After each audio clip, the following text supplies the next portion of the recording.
నమస్తే అందరికీ. నేను మీతో డాక్టర్ మంత్రి సత్యనారాయణ గారు చెప్పినటువంటి విషయాలు 10 విషయాలు మీతోనే పంచుకున్నాను. ఏంటది? ఆసనాల రహస్యం. ఆసనం అంటే ఏమిటి? ఆసనాల వల్ల రక్త ప్రసరణలో వచ్చే మార్పులు, ఆసనాలకు వ్యాయామానికి ఉన్న తేడా, ఆసనాలు చేసేటప్పుడు గాలి స్థితి, ఏ ఆసనం ఎంతసేపు వేయాలి, ఆసన స్థితిలో నొప్పి వస్తే ఏమిటి, ఆసన స్థితిలో ఎలా ఉండాలి, ఆసనానికి మధ్య ఎందుకు విశ్రాంతి ఇవ్వాలి, ఆసనానికి మధ్య ఖాళీ సమయంలో ఏమి చేయాలి. ఇప్పుడు 11వ పాయింట్ ఏంటంటే ఆసనాలను ఎప్పుడు ఎక్కడ చేయాలి, అది కూడా చూద్దాం. చాలా చక్కగా డాక్టర్ గారు వివరించారు. మీకోసం నియమం ఇస్తున్నాను. ప్రతి మంచి పని చేయడానికి సమయము, స్థలము ఎంత ముఖ్యమో అలాగే ఆసనాలు చేయడానికి కూడా మంచి వాతావరణము, అనుకూలమైన స్థలము ఎంతో ముఖ్యము. ఎప్పుడు పడితే అప్పుడు, ఎక్కడ పడితే అక్కడ ఆసనాలు చేస్తే ప్రయోజనము పూర్తిగా రాకపోగా నష్టాలు కూడా రావచ్చు. మనం చేసే ఆసనాల ద్వారా ఎక్కువ లాభాన్ని పొందాలంటే ఎక్కడ చేస్తే మంచిదో, ఎప్పుడు చేస్తే మంచిదో తెలుసుకున్నాం. ఎప్పుడు చేయాలి ఇది ఫస్ట్ పాయింట్. ఆసనాలు అనేవి కేవలం శరీరానికి మాత్రమే ఆరోగ్యాన్ని ఇచ్చేవి కాకుండా మానసిక సంబంధమైన ఎన్నో మార్పులను కలిగించేవి. ఆసనాల ద్వారా శరీరం ఎక్కడ ఉంటే మనసు అక్కడ ఉండేటట్లు అలవాటు పడుతుంది. ఓకే, ఇలాంటి మానసికమైన మార్పులను కూడా పూర్తిగా ఆసనాల ద్వారా పొందాలంటే తెల్లవారుజాము సమయం అన్నిటికంటే ఉత్తమము. చుట్టుపక్కల వాతావరణం సహకరించకపోతే ఆసనాల ద్వారా శరీరానికే లాభం వస్తుంది, మానసికమైన మార్పులు వచ్చే అవకాశం తక్కువ. సూర్యోదయానికి ముందు వాతావరణం ఎంతో ప్రశాంతంగా ఉంటుంది. మనకు రోజు మొత్తంలో వాతావరణం కాలుష్యరహితంగా ఉండేది తెల్లవారుజాము సమయంలోనే. అలాగే మన మనస్సు 24 గంటలలో ప్రశాంతంగా ఉండేది కూడా ఆ సమయంలోనే.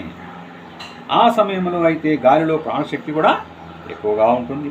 Oxygen percentage more. అలాగే మంచి వైబ్రేషన్స్ కూడా ఉంటాయి. మనుషులందరూ నిద్ర లేచిన దగ్గర నుండి రకరకాల ఆలోచనలతో ఉంటారు.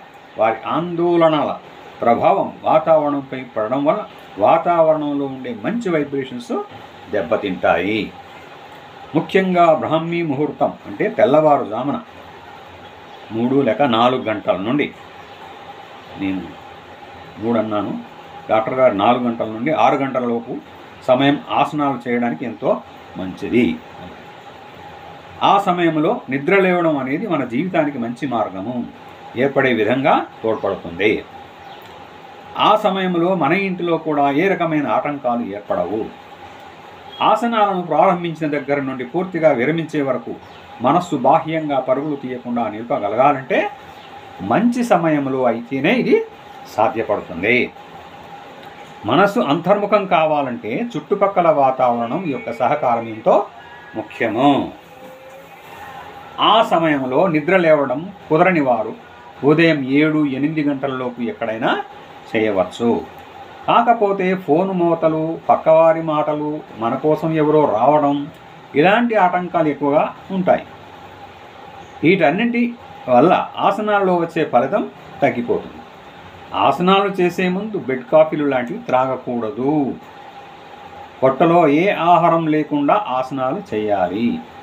సాయంకాలం పూట కూడా కొన్ని ముఖ్యమైన ఆసనాలు చేసేవారు పొట్టలో ఏమీ ఆహారం లేకుండా ఆసనాలు చేయాలి. సుమారు 5 గంటల నుండి 6:30 గంటల లోపల అయితే మంచిది. వీలున్నంత వరకు ప్రతి ఒక్కరూ తెల్లవారుజామున ఆసనాలు చేసే ప్రయత్నం చేస్తే రోజంతా చాలా చక్కటి ప్రశాంతతతో గడపవచ్చు. మరి ఎక్కడ చేయాలి? తెల్లవారుజాము సమయంలో ఆరు బయట వాతావరణంలో ఆసనాలు చేయడం ఎంతో మంచిది. చలికాలం అయినప్పటికీ, కొద్దిగా మంచు ఉన్నప్పటికీ ఆ వాతావరణంలో చేయవచ్చు. ముందు ప్రాణాయామంతో శరీరం వేడెక్కుతుంది కాబట్టి ఆసనాలలో చలి అనిపించదు. ప్రాణాయామం కంటే ముందు మనం లూజనింగ్ ఎక్సర్సైజెస్ కూడా చేస్తాం. దానివల్ల కూడా మనకు వేడెక్కుతుంది, ఫ్లెక్సిబుల్ అవుతుంది బాడీ. సో ఆసనాలలో కూడా శరీరంలో ఎంతో వేడి పెరుగుతుంది. బస్తీలలో ఉండేవారు అయితే మేడ మీదకి వెళ్ళి అక్కడ ఆసనాలు చేయడం మంచిది. అలాంటి అవకాశం లేనప్పుడు వరండాలోనన్నా చేయవచ్చు. అది లేనప్పుడు బెడ్రూమ్లోనే తలుపులు కిటికీలు బాగా తెరిచి ఉంచి అక్కడ చేయవచ్చు. ఫ్యాన్లో వేయరాదు. నేను ఇంతకుముందు చెప్పాను చాలాసార్లు, ఫ్యాన్లు వేసుకొని ఆసనాలు చేయవద్దు.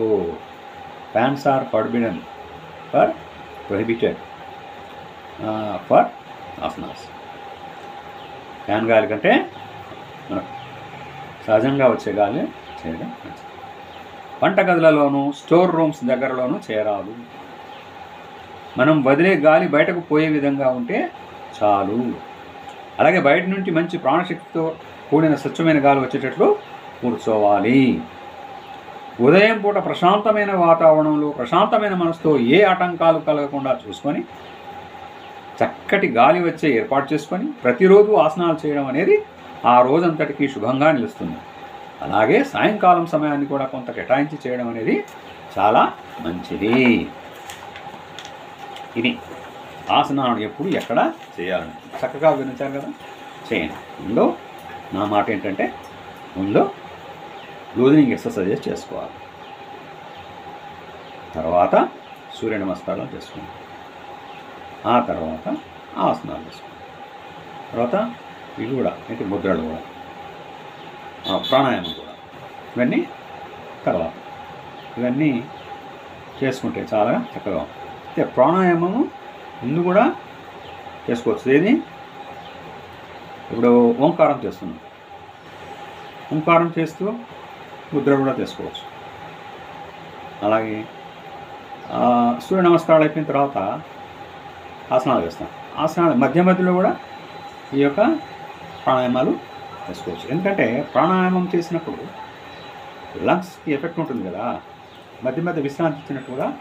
సో అలా మనం అడ్జస్ట్ చేసుకుండా చేస్తే చాలా బాగుంది. అలా ఆరోగ్యాన్ని పొందండి. అందరికీ ఆల్ ది బెస్ట్.